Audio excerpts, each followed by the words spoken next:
At 73, Gene Simmons has finally revealed why he never married Cher, and his candid explanation has peeled back the curtain on one of rock and roll's most fascinating and glamorous relationships. A pairing that once captivated fans and tabloids alike. In a rare, unfiltered interview, the Kiss co-founder looked back on his romance with the pop icon in the late 1970s. A whirlwind love affair marked by passion, mutual admiration, and the kind of star power that made them one of the era's most talked about couples. Simmons admitted that he was deeply in love with Cher, and that she was unlike anyone he had ever met, warm, nurturing, and grounded despite her fame, but he also confessed that his own lifestyle at the time made the idea of marriage impossible for him to seriously consider. He was at the height of his rock star excess, with Kiss dominating arenas worldwide, and his focus was almost entirely on his career and the hedonistic perks that came with it, including the attention of countless other women. Simmons acknowledged that while Cher wanted stability and commitment, he feared being tied down and losing the freedom he believed was essential to his identity, a mindset he now admits was immature and short-sighted. He described Cher as someone who saw through his bravado and could challenge him in ways few others could,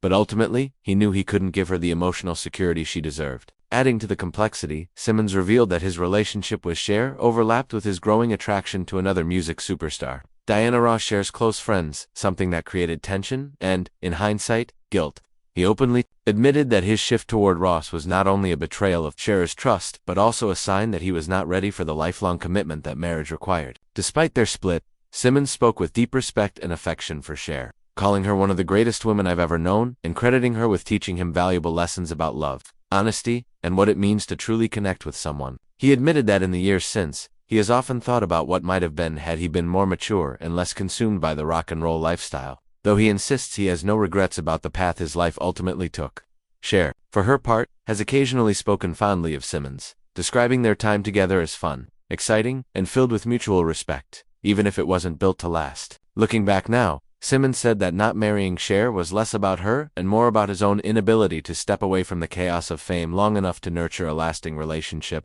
a choice that, while right for him at the time, closed the door on what could have been one of the most iconic unions in entertainment history. In sharing this truth at 73, Simmons has given fans a rare glimpse into the personal sacrifices and self-inflicted heartbreak that can hide behind the glitter of celebrity romance, and in doing so, he has finally laid to rest one of the most enduring mysteries of his colorful life.